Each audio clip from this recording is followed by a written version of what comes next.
America is home to so many incredible national parks, but with big names like Yosemite or the Grand Canyon come bigger crowds.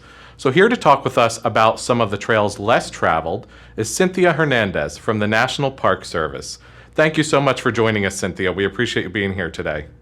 Thank you so much. I'm so glad to be here. So Cynthia, where can travelers go this summer for the natural beauty and outdoor fun that we love about our national parks, where it might be just a little bit less crowded?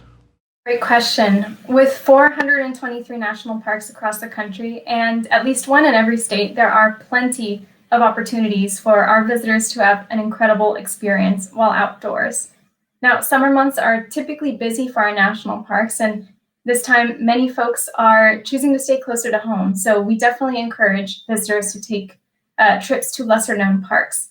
Some options are Catoctin Mountain Park in Maryland, Stonewall National Monument in New York, Chattahoochee River National Recreation Area in Georgia, Pipestone National Monument in Minnesota, Grand Canyon Parashant National Monument in Arizona, Craters of the Moon National Monument and Preserve in Idaho, and Gates of the Arctic National Park and Preserve in Alaska. Those are just a few options, but we encourage all of you to try to head out during the week or early in the morning to also avoid crowds. I'd also like to remind folks that face masks are required while inside park buildings, as well as outdoors wherever physical distancing cannot be maintained. Wow. So with over 400 national park options to choose from, that can be pretty intimidating, right? So how do travelers narrow down the choice of which one they really want to visit? Another great question, and unfortunately, no one true answer. I can offer National Park Service's website, nps.gov, as a resource to narrow down the activities that you want to do, things you want to see, and things you want to learn about as well. You can search by state as well as activity like hiking, biking, fishing. And I'd also want folks to consider the level of difficulty of whatever experience you'd like to choose. There's really something to do and something to experience for everyone, but we do ask that folks be aware of your physical capabilities before taking a trip. For example, if you haven't been on a 10-mile hike in a while, I would research trails that maybe are shorter or don't have such a steep incline. Many parks also have very scenic drives, so that's one way to experience parks from the comfort of a vehicle. I love that tip about driving through and experiencing it from the comfort of your own car. That's great. So how about the length of the trip? How many days do you suggest that travelers would need to visit a national park to get the full experience? There are options for whatever length of trip you'd want to take, whether it's just an afternoon or morning or multiple days. There are plenty of options, and it's really up to you. Okay.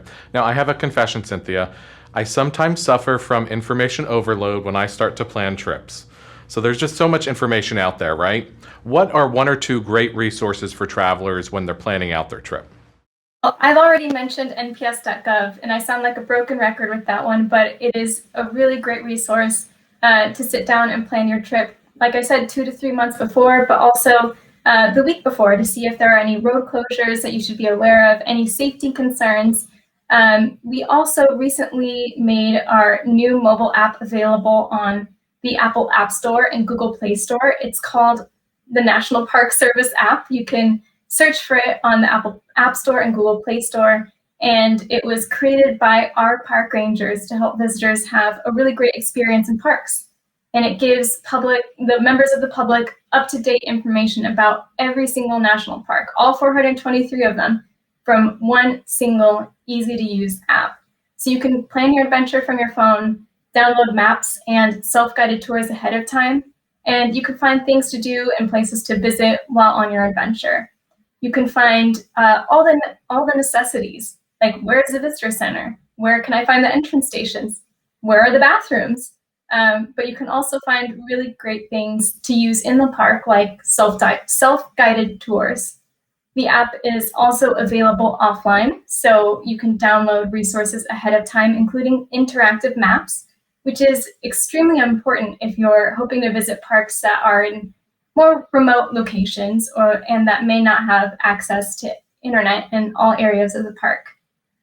Well, thank you so much, Cynthia from our National Park Service.